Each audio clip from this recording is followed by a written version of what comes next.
See it, like it, want it, got it. Long ago, the four nations lived together in harmony. Then everything changed when the Got It nation attacked. Only the conscious consumer, master of all four elements, could stop them. But when social media needed her most, she vanished. Wait, there's no way you just made the opening monologue, the Avatar The Last Bender, a part of this episode. I literally have that monologue memorized. Do you want to finish it? 100 years passed, and Hebe and I discovered the new conscious consumer, a phone-addicted, crushingly existential member of Generation Z with a public TikTok account. Okay, sorry. How is this one person supposed to change anything? Like, how is any individual supposed to have an impact on the current state of the world? It feels like everything is becoming increasingly worse, way faster than we can control. My point exactly. Let's circle back to that. Hi there, welcome back to another episode of Let's Circle Back. We are your hosts. I am Valentina. And I'm Hebe. And today we are back to our usual programming. In our episode for today, we are circling back to a topic we chat about all of the time: maximalism, minimalism, and individuality. As young women whose lives now evolve around work for 40 hours a week, we are becoming increasingly aware of our professional and personal wardrobes, including where those may overlap. Do you remember that girl who allegedly got fired because of her office siren outfits? I swear it was this huge moment on TikTok. Yeah, that was actually crazy. Six-figure job, allegedly. It makes you wonder how some online takes on corporate attire ended up becoming the office siren aesthetic. It kind of sounds like you're about to explain how that happened. You would be correct. Because remember, before the pandemic, or even during the pandemic, minimalism, which included that capsule wardrobe trend that everyone wanted to be on, the beige muted color palette we are just obsessing over, or just this idea of simplicity that everyone wants to kind of hop onto. And I feel like when we say minimalism, we oftentimes think millennials, but we seem to forget it was also popular with Gen Zs during that era because we're on social media and YouTube watching millennial YouTubers or content creators. And it's this idea where we want to consume less, we want to declutter our lives and just make it simpler. And this might manifest in how we decorate houses, the colors we want to wear. So, beige, as I mentioned before, baby pink, neutral tones, and also the ideas we represent, which is anti consumerism and sustainability. And I think it might have to do with the fact that millennials went through the 2008 recession, but by the time it got to us, it's just because people are doing it and we want to do it now. But then, after the big bad COVID struck, people started coming out of lockdown restrictions very boldly and loudly. And this term, dopamine dressing, was coined. I don't know by who, but I think it was 2022. Valentino went super viral for hot pink, just like the loudest, brightest magenta. And then it was everywhere. I vividly remember Zendaya wearing hot pink in a Valentino campaign, and I really hope my memory's not wrong right now. But then we also saw highlighter green, and shout out to NCT because they've been doing it since day one, but it was just this, in the nicest way possible, nasty shade of green that you can spot from a mile away. That was also everywhere all of a sudden. Eventually, it became the face of Brat Summer, and now it's like super cool. But this type of bright, bold color was not as common pre-pandemic as it is now. Yeah, I was on Aesthetics Wiki, which by the way exists to anyone who wants to get aesthetics idea. There's this Wikipedia of A to Z aesthetics, as niche as you can imagine it. But on there was dopamine. Allegedly originated from China, but I would not be surprised if it's just a global trend and it just happened to start in China first. Because I think coming out of the lockdown, we're all craving to be like, we're still here, we're alive. But it's this idea that if you wear brighter clothing, it makes you feel better, feel happier, which is what we needed after a near death experience. We're at another interesting point in time now, another catastrophe, pending World War III plus recession. So, are we going to see another shift, perhaps?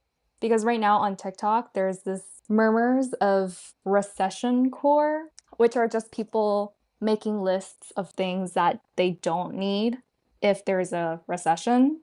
And what's really funny is when the egg shortage and the tariff fiasco was happening not too long ago, I started getting content from this Amish creator teaching people how to make things from scratch.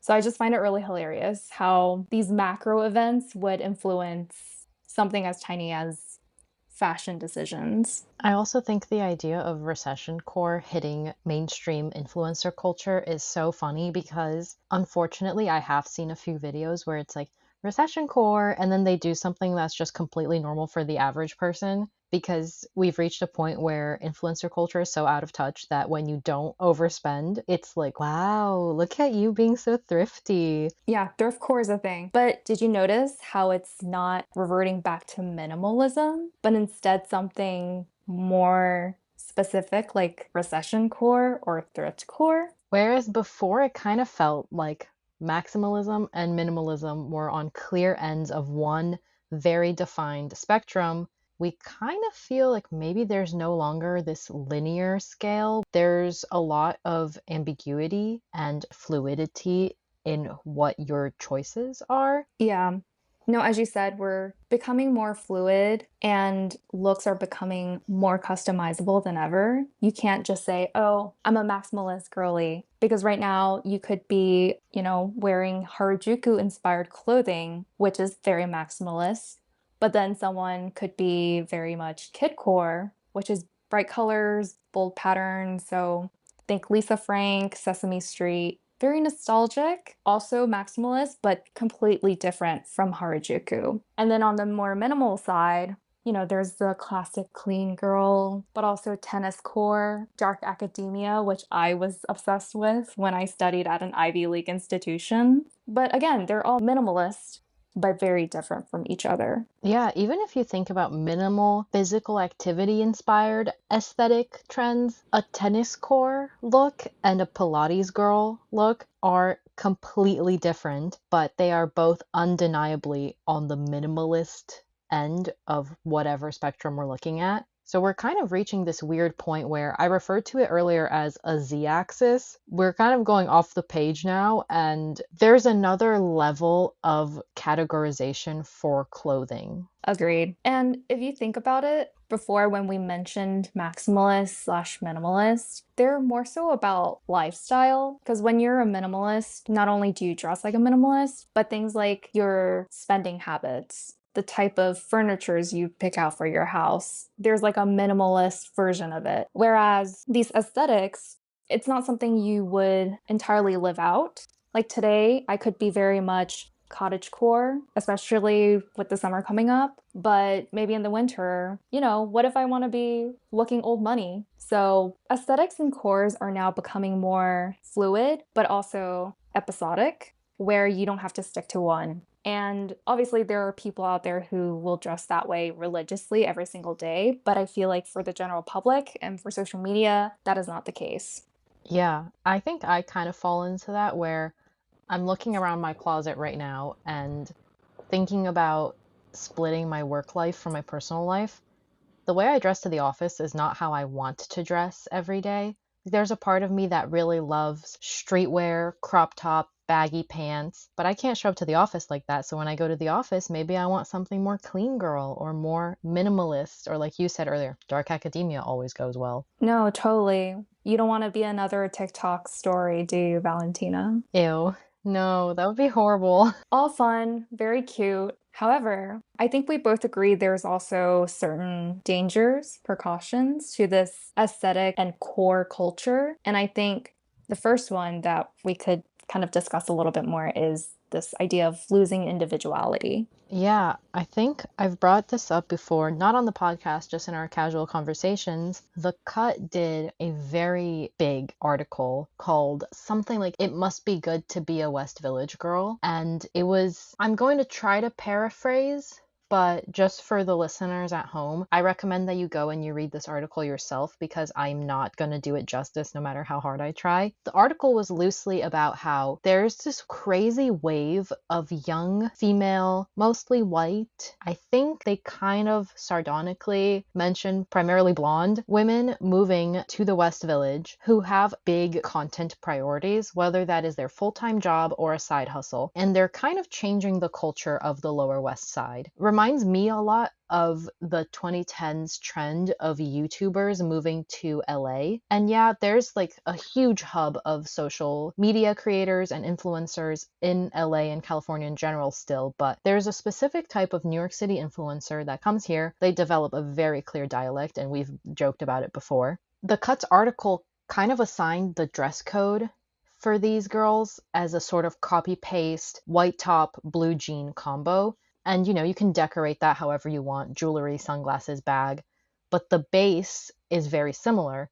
Is this the part where I pull out my birth certificate to show that I was born in the West Village? You're an original West Village girl. No, I did not grow up in New York, but to broaden up not just to West Village, but to Manhattan in general, I feel like there's a discourse happening in the locality where it's like with these influencer transplants coming in, changing up the DNA of New York City. In my impression of New York, it is very multifaceted. You have so many groups of people from different cultural backgrounds, socioeconomic class, bringing in their culture. So I feel like when you describe the West Village girl, it's showing that loss of individuality because it's becoming like, I don't know how to articulate this better, but when you think of New York, you should not be thinking of West Village girls. You should be thinking about this place of rich culture and people and activities.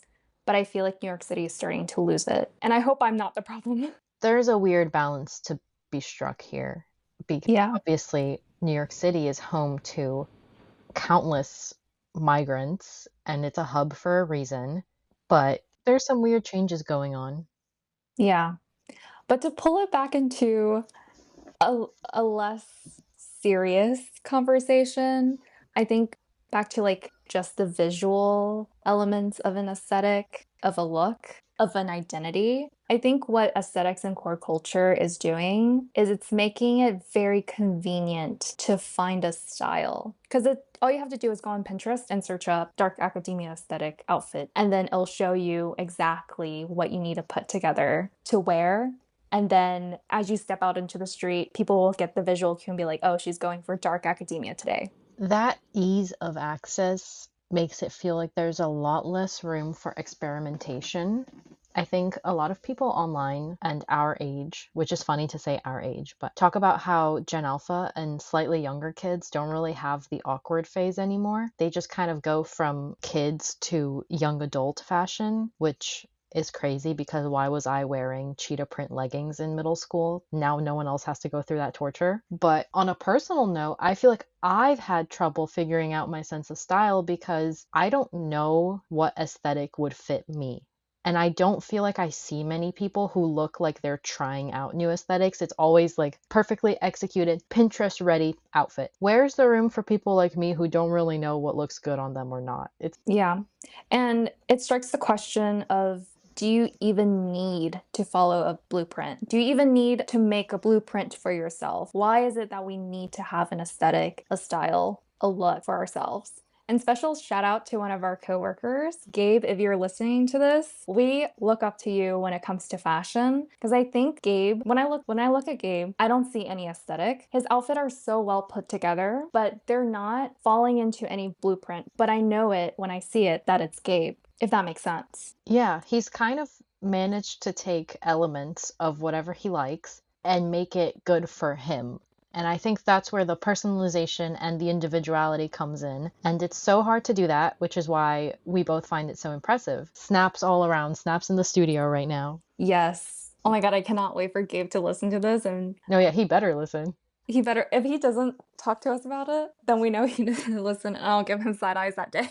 And then I think to your point about making it work for you, that means your style has like a layer of meaning, whether it's what you like, what ideas you embody in your outfit. And I think a problem with aesthetics and core culture right now is that people are borrowing visual elements of certain subculture, of certain looks, but not understanding the essence of it. So I'll use the emo look as an example. As a former wannabe emo myself in middle school, emo is born, I think, in the 80s in the music scene where people are basically releasing like suppressed emotions and counteracting toxic masculinity. I think it's an era where mental health is not exactly like a topic people would be open to talk about, but this emo subculture kind of came in, did all of that, and got mainstream success. And then I think fast forward into like the 2000s when I was in middle school, you know, people are starting to wear black eyeliner, go to Hot Topic, and bust out all those band t-shirts. And you can't help but wonder, like, is it just the look? Like, there's nothing more than the look. That's not just limited to the emo aesthetic slash core. If you think about tennis core or off siren, there's virtually no meaning behind it. But we know fashion is political. It's supposed to be revolutionary. It's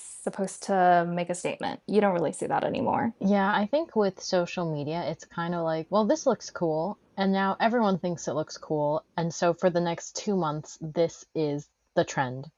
Can I use, like, it's kind of like appropriating, appropriating a certain sense of style just while it's relevant, and then being like, I don't want this anymore. Wait, I think cultural appropriation fits in this specific topic we're talking about right now, specifically this idea of losing meaning because you're just borrowing visual elements. I'm trying to think of an example without offending people. So I think one corner of the internet that kind of demonstrates how it can be a little bit problematic is in K-pop, as we know, is very much inspired by hip hop culture or African American culture. So sometimes they borrow that visual elements, and oftentimes it's like maybe the way they do their hair, box braids, the way they wear clothing, even like verbal cues like AVE. They just borrow it without knowing the historical context, social context right now. And then it becomes like a huge controversy on the internet because there's this one girl group who recently got into really hot waters for doing something that we just described. I agree with everything that Hebe's saying, and we could probably explore that sometime in the future. But to bring it back to the current conversation on just like the visual elements of these aesthetics and then the loss of their original meanings, we kind of start to enter romanticization territory. And I think we're both probably fans of the like romanticize your life trend and try to make things cute and fun and enjoyable. But where we start seeing a problem is where the root of the aesthetics kind of gets erased and becomes this sort of weird dissonance between what it originally was and what it is now and how many people want to participate in it. The first example we could bring up is the Lolita aesthetic and how somehow Hebe and I have the exact same image in mind when we think of the word Lolita, inspired by Vladimir Nabokov's book, and how now no one really focuses on that. They just focus on what the Lolita aesthetic has become. I'll leave it here, but I will just say Lolita has developed into so many different subcultures or sub-aesthetics that it's easy for the roots to get forgotten. Like coquette is a subcategory of Lolita, but no one focuses on Lolita. They focus on pink bows and bunnies and things like that. Yeah, Valentina and I were talking off camera about what we kind of imagine when we hear Lolita or Lolita aesthetic. And we both came to the conclusion that it's like a young girl wearing like knee-high stockings. And then Mary Jane's, she would have red lipstick that is not suitable for her age range. And then she would have like sunglasses and maybe even a lollipop. And I'm sure this might have been popularized by media or like cinema, but we're also seeing how this is peeking into like social media aesthetics that people could just borrow and wear for the day. And I think that's a huge problem because you're completely neglecting the history or the underlying meaning of what Lolita is. Highly recommend people to look it up on their own times. But I think another good example is dark academia and old money. Old money is a very prominent fashion trend. Dark academia is very popular in the book talk, booktube community. But dark academia is not just, you know, scholars who like to wear polo shirts underneath a sweat, sitting by their window while it's thunderstorming outside, typewriting.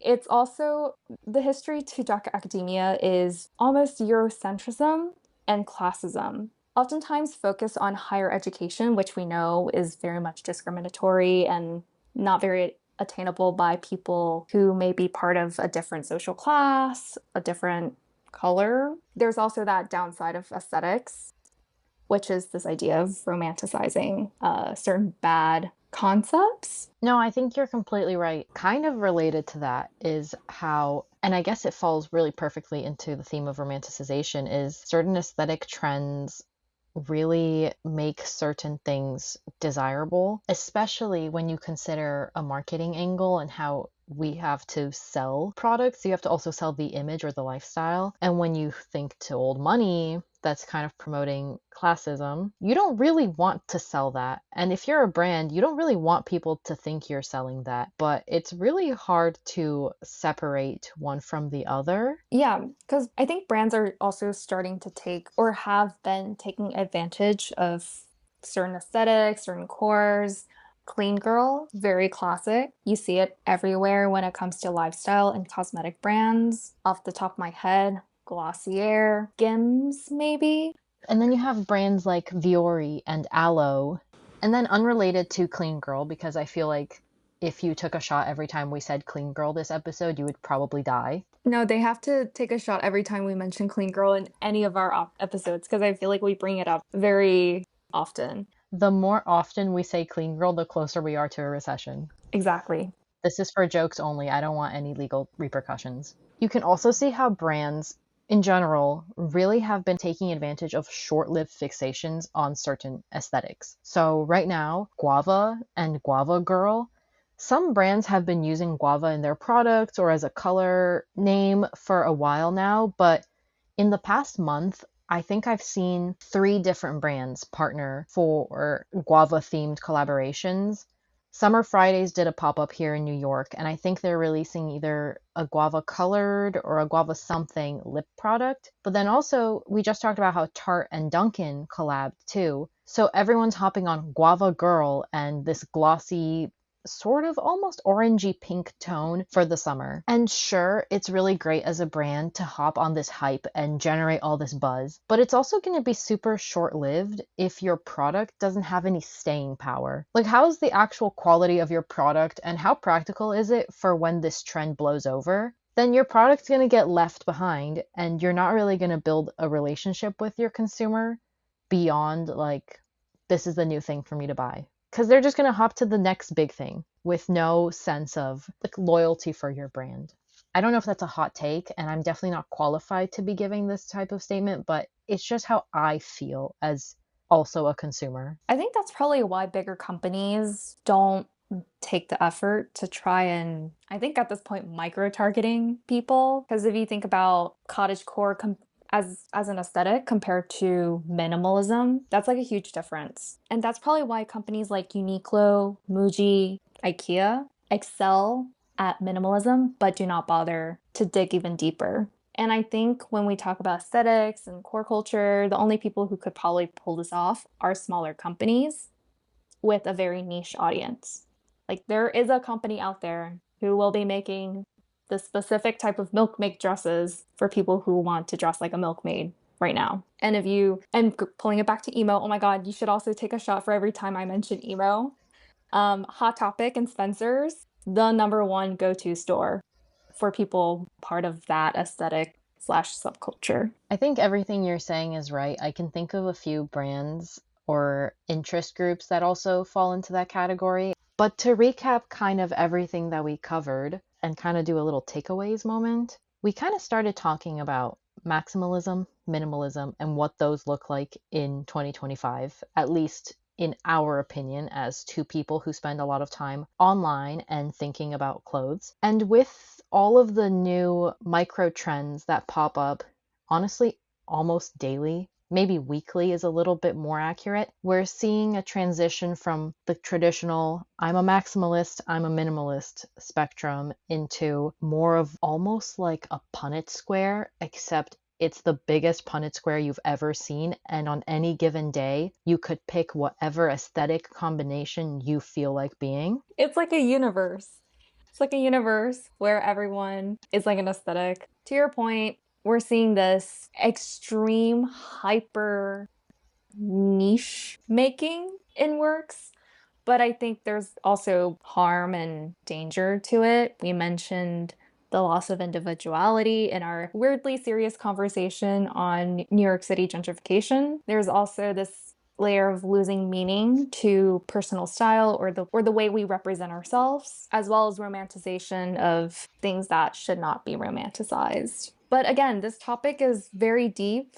I think this would qualify as like a thesis at a university for sure, and we're only scratching the tip of the iceberg. I think it's impossible for us to give this topic the time of day it deserves because we are only two people and this is only one episode of our podcast, but we're just giving our thoughts and we know that we're not capturing everything. I don't think anyone could, but this is something that we think about pretty often and we talk about it pretty often too when we bump into each other at work. I say bump into each other as if we don't intentionally sit at the same table. I was gonna say, To wrap, we're going to give you our weekly roundup of campaigns, trends, etc. that we've been loving. And to preface, you might hear our little shout outs and think, you guys are sort of giving Internet Explorer right now. Why are you so behind on these trends? We're filming this episode ahead of time because I am going and I'm going to be missing the next recording window. But since we are super serious podcasters, trendsetters, culture movers, whatever title we have it, we're being consistent. So without further ado, here's the few things that we were loving this past week. so Valentina and I went cafe hopping again.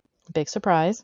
Right. We decided to hit up one of the most coveted NYC collab slash pop-up moments, which is the Beauty of Joseon x Leon's Bagel. Essentially, the pop-up entails, I think, a limited edition drink, as well as a really cute tinted sunscreen sample that you could get while supplies last. And since we're there at the opening, we got one for ourselves. What was really great about the Leon's Bagels collab is that the idea of a bagel is typically like a grab and go breakfast. So it was really nice because we grabbed it right before work in the morning. We didn't actually get the collaboration bagel because it was sweet and we wanted something savory, but I tried the drink and it was this indomie iced Americano. Indomie is a type of Korean rice cake made with glutinous rice flour and like soybean powder. And it was just a really fun way that Beauty of Joseon brought like their Korean culture into Leon's Bagels, which is very much an American chain. Not even an American chain, but it's just like bagels are very American. No, I think their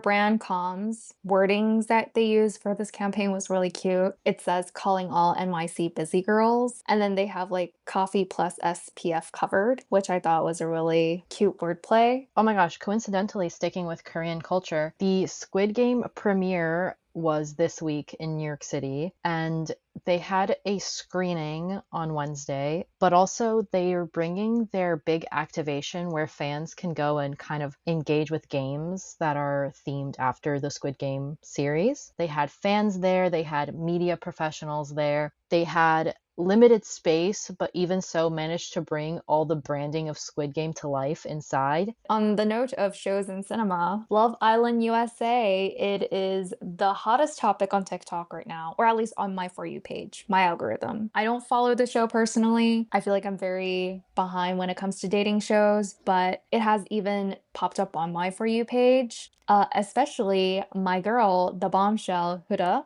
who's also a very controversial figure, but she has been the one carrying their clout this season. I think recently they also brought on Megan Thee Stallion, so they're definitely making big money this season. But I think one of the most viral moments that have been coming from the show is specifically this dialogue that happened between Nick and Huda, where Huda was breaking the news to Nick that she is a mother, and Nick would not believe that she is a mother of a daughter. He was like, Mamacita? And then she's like, no, like I'm a mom. And he's like, of what? A dog? And he's like, no, of a human child. And he still would not believe it. He's like, in real life? Like, where else are you gonna have a child? Roblox? Exactly. The Sims 4. And we took a peek at the brand sponsors of Love Island. It was a very long list, very known names. And I think the show will continue to come out with these viral moments, audios. I'm certainly seeing people like the watchers taking inspiration from that content. So I will be really, really mad if the sponsors of the show do not do that for themselves, because I think it's a huge missed opportunity. But with that, I think we are just about ready to wrap up this very chaotic and complex episode of Let's Circle Back. Thank you so much for tuning in to yet another episode of our podcast. Make sure to follow us across our socials to keep up with our content. I'm Kiwi. And I'm Valentina, and we will see you next time.